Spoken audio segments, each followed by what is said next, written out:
आप देख रहे हैं न्यूज़ 9 भारत, रखिए आपको सबसे आगे। नमस्कार, आप देख रहे हैं न्यूज़ 9 भारत और मैं हूं आपके साथ अशोक चौहान। देश और दुनिया की तमाम खबरों पर आइए डालते हैं एक नजर। आजमगढ़ में समाजवादी पार्टी के राष्ट्रीय महासचिव शिवपाल यादव आजमगढ़ पहुंचे। इस दौरान उन्होंने देवगंज समाजवादी पार्टी के विधायक आलमबदी आजमी को श्रद्धांजलि अर्पित की। इस दौरान मीडिया से बातचीत करते हुए समाजवादी पार्टी के नेता ने बीजेपी सरकार पर हमला बोलते हुए कहा कि यह सरकार शिक्षा के मामले में जो नई शिक्षा नीति लाई है वह चौपट है। हर जगह इन्होंने शिक्षा को कमजोर किया है। हम बधाई देना चाहते हैं छात्रों को जिन्होंने सरकार का अहंकार दूर किया। शिवपाल यादव ने सरकार को चेतावनी दी कि अगर रामपुर के जौहर विश्वविद्यालय में बुलडोजर की कार्यवाही की गई तो समाजवादी पार्टी चुप नहीं बैठेगी और छात्र भी बर्दाश्त नहीं करते। समाजवादी पार्टी और छात्र मिलकर सरकार को उखाड़ फेंकने का काम करेंगे। जंतर मंतर आंदोलन का समर्थन कर रहे छात्रों पर पुलिस या कार्यवाही की निंदा करते हुए कहा कि गंभीर धाराओं में युवाओं को जेल भेजना गलत है। उन्होंने कहा कि बीजेपी सरकार ने 10 साल के कार्यकाल में बुलडोजर चलाकर घर तोड़ने का काम किया। उन्होंने कहा कि समाजवादी पार्टी सरकार बनने पर बुलडोजर चलाने वाले अधिकारियों पर कड़ी कार्रवाई होगी। ओम प्रकाश राजभर के समाजवादी पार्टी के टूटने वाले बयान पर कहा कि समाजवादी पार्टी और मजबूत होगी। ओम प्रकाश राजभर के कितने विधायक बचे हैं? ओम प्रकाश राजभर की पार्टी के विधायक हैं जो पेपर लीक के आरोपी हैं, उन्हें भी जेल जाना है। आजमगढ़ की निजामाबाद विधानसभा सीट से आलमबदी के पुत्र को टिकट दिए जाने का सवाल था। उन्होंने कहा कि हमारा आशीर्वाद उनके पुत्र बाबू के साथ है। न्यूज़ 9 भारत के लिए अमित खरवाल की रिपोर्ट। सर, आजमगढ़ का आना है पहले तो इसी पे और जो हालात हैं उस पे तो सबसे पहले तो आजमगढ़ के आने नहीं, पहले तो मैं आलमबदी ही हमारे बीच में नहीं रहे हैं। ये थोड़ा पीछे आलमबदी साहब नहीं रहे हैं। उनके घर पे गए तो शोक संवेदना देने और वो हमारी पार्टी के सीनियर लीडर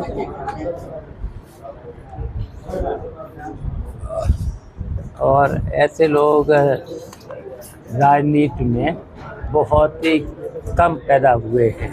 उनमें से आलमबदी साहब थे और ऐसे महान शक्तियाँ बहुत कम पैदा होती हैं, उनमें से थे। तो उनको श्रद्धांजलि अर्पित करने आए थे। आज संसद में चर्चा है, उसको लेके क्या करेंगे आप? देखिए, पहले तो छात्रों के मामले पर चली थी और खूब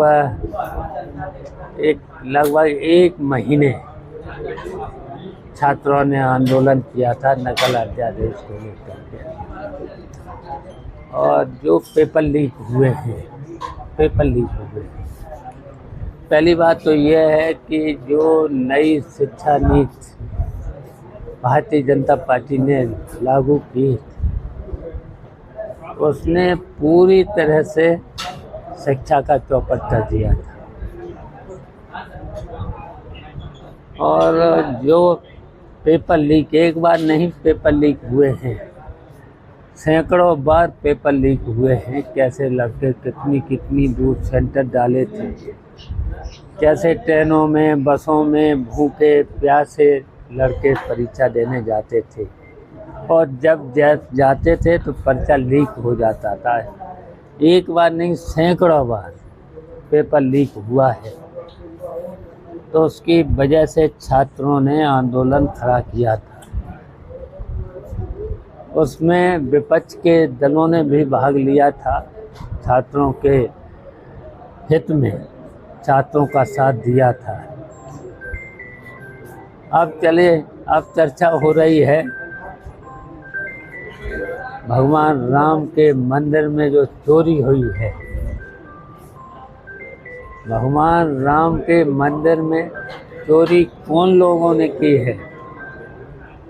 जिन्होंने भगवान राम के नाम पर सत्ता में भी आए और भगवान राम के मंदिर में चोरी भी कर ले गए, चोरी भी कर ले गए। इन्होंने यहीं तक नहीं, भगवान राम के नाम पर गरीब, किसान, छात्रों का जो अहित किया है लूट कर,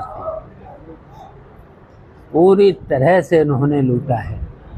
और इस लूट में कुछ अधिकारी भी शामिल हैं, भारतीय जनता पार्टी के लोग भी शामिल हैं, मंत्री भी शामिल हैं, और इसके साथ साथ बहुत से लोग हैं, आरएसएस के लोग भी हैं इसमें शामिल। इन्होंने बुरी तरह से 10 साल के अंदर विदेश और देश को लूटा है, जिसकी वजह से देश तो पीछे चला ही गया है। चंपत राय अब प्रायश्चित कर रहे हैं मौन रखकर। अब मौन रख कर के क्या होता है? पहले लूट लिया है, मंदिर को लूट लिया है। अच्छा ये बताओ, जब भगवान राम के मंदिर को लूटा है तो इससे बड़े अधर्मी कौन हो सकते हैं? मंदिर को लूटने वाले, भगवान राम का मंदिर, तो इससे बड़े अधर्मी कौन हो सकते हैं? बताओ, इससे बड़े पापी कौन हो सकते हैं? पापी मंदिर को लूटा, राम के मंदिर को लूटा, किसानों को बर्बाद किया, छात्रों को बताइए, छात्रों को परेशान किया है। किसी को इन्होंने छोड़ा नहीं है। कितने गरीब लोगों का सपना होता है घर बनाने का, जीवन में शायद जीवन में एक घर बनाना तो बहुत बड़ी बात होती है। सबका सपना होता है कम से कम घर बना लें, और उस पर भी बुलडोजर चली। और बताओ, भारतीय जनता पार्टी की सरकार ने 10 साल में कितना लूटा है। जो बजट, टैक्स, कितना टैक्स लिया है? 28% खुलेआम जीएसटी, और कितने बार जीएसटी, कितने बार जीएसटी। अब जहाँ रोड पर निकलो, रोड की तारीफ तो बहुत सवेरे शाम तक टीवी चैनल आप लोग भी वही दिखाते रहते। हमारी बात अब नहीं ये छापोगे। अच्छा सर, दिखाओगे भी नहीं हमारी बात। सर ये मैं कह रहा हूँ कि जिस तरीके से चलने की बात आप किए हैं, चोरी की बात किए हैं, ये काफी तेजी से उत्तेजित था मामला। इसका ध्यान भटकाने के लिए क्या ये जंजीर आंदोलन या दिल्ली में इस तरीके की चीजें रही? क्योंकि सोशल मीडिया पे ये भी बहुत तेजी से चल रहा। आप क्या कहते हैं इस क्रोनोलॉजी को? देखिए, अब नहीं छिपेगा, इनका कोई भी नहीं छिपेगा। और देखो, हम तो देखिए अब इस सरकार को, हम तो समाजवादी पार्टी के लोगों को, छात्रों को, नौजवानों को, हमारे यूथ का जितने भी व्यंग हैं, हमारे यूथ के जितने भी व्यंग हैं, सबसे हमारी अपील है, जहाँ जहाँ पर भारतीय जनता पार्टी की सरकार शोषण कर रही हो, चोरी कर रही हो, अत्याचार कर रही हो, अब सड़कों पर आना है। सड़कों पर आना है। छात्रों को क्या कहेंगे जो आप मुकदमों में फंसाने की बात हो रही है? देखिए, उन पर उन्होंने देखिए वादा किया था, तभी तो आंदोलन वापस हुआ है। छात्रों पर सभी मुकदमे वापस हों और उन पर कोई भी धारा नहीं लगेगी, कोई भी धारा नहीं लगेगी। और जितने भी इस आंदोलन में मरे हैं उनको 1-1 करोड़ का मुआवजा देने की बात कही है, इन्होंने वादा भी किए हैं। लेकिन ये सब बातें अगर तो फिर सड़कों पर फिर आएंगे, फिर आएगा, फिर आंदोलन शुरू होगा। आज कोर्ट ने जवाहर यूनिवर्सिटी पे जो बुलडोजर चल रहा था उस पर रोक लगा दी है, क्या कहेंगे? तो ठीक किया है न्यायालय ने, एक आदेश ठीक किया है न्यायालय का। हमसे अगर कोर्ट ने ये आदेश रोकने का किया है, और देखिए मैं इसलिए जितने भी अगर ग्राम समाज की ज़मीन पर जो भी कहीं पर भी हमने 2016 में राजस्व संहिता इसीलिए लागू करी थी। उसमें घरौनी के आदेश किए थे, 6 महीने के अंदर घरौनी लागू होना चाहिए था। अभी तक 10 साल हो गए हैं। कितने जितने ज़मीनों पर, ग्राम समाज की ज़मीनों पर घरौनी लागू हो जाना चाहिए था। सरकार ने जानबूझ करके नहीं की है और कहीं कहीं पर बहुत से लोगों के घर उजाड़े, उन पे कार्रवाई होना चाहिए। जिन्होंने घरौनी लागू नहीं की, मकान गिराए हैं। आज भी ग्राम की जहाँ जहाँ कब्जे थे, अगर किसी लोगों के 30 साल, 40, 50 साल पुराने हैं, और पुराना आप लोग जानते 12 साल का मायना क्यों होता था। अगर 12 साल का कब्जा हो गया ग्राम समाज की ज़मीन पर, वो मालिक होता है। इसीलिए घरौनी लागू हुई थी, लेकिन इन बेईमानों ने सब खाली करा दिया। पाप किया है, कुछ अधिकारियों ने पाप किया है। राजस्व विभाग के अधिकारियों ने बहुत बड़ा इसमें लूट भी की और बहुत बड़ा पाप भी किया है। तो हम तो कहेंगे जब हमारी सरकार आएगी, उन अधिकारियों के खिलाफ कार्रवाई, और जिन किसानों का नुकसान हुआ है, मकान से लेकर के उनका इतने सालों का, 10 सालों का नुकसान हुआ है, उसका मुआवजा भी लेने का काम हमारी सरकार करे। बीजेपी ने एक आंकड़ा पेश किया है फुल टोटल आंदोलन में, उसमें से 900 से ऊपर लोगों के क्रिमिनल इतिहास। देखिए, अगर ये बात क्रिमिनल छात्रों पर, नौजवानों पर लागू करेंगे, तो हम तो देख रहे हैं 10 साल में भारतीय जनता पार्टी में कुछ अधिकारियों ने किसानों पर, गरीबों पर, छात्रों पर बहुत जुल्म किया है, हाथ पैर जोड़े हैं और फर्जी इनकाउंटर, टांगों में गोली मारी है, अपाहिज कर दिए हैं, लंगड़े कर दिए हैं। तो ये भी उन पर भी जिन्होंने किए हैं, अगर इस तरीके से हैं, तो क्रिमिनल धाराओं में वो भी, सरकार बदलने पर वो भी क्रिमिनल धाराओं में होंगे। और जिन्होंने बजट को लूटा है, सीधा बजट को लूटा है, बजट की कैसे लूट हो रही है।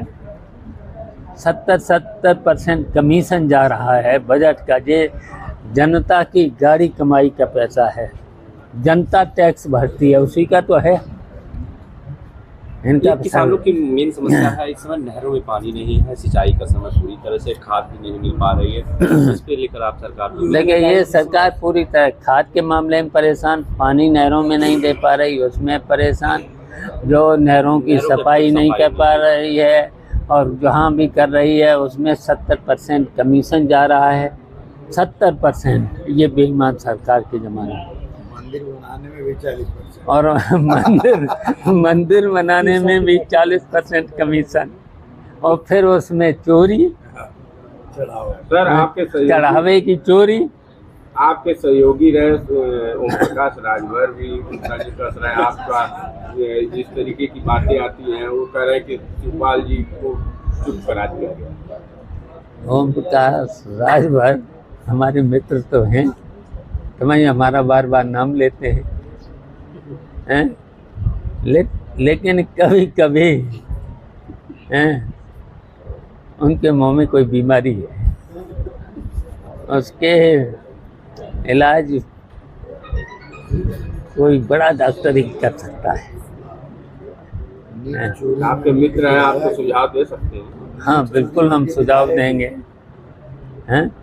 स्पेशलिस्ट जो डॉक्टर होगा उसको तो हमारा सुझाव है, उससे इलाज करा लें। कुल मिला के 27 की तैयारी भी आगाज हो चुका है। आप उस पर लेके आप कैसे तैयार हैं? नहीं, हमारी तैयारी है, पूरी तरह से तैयारी है।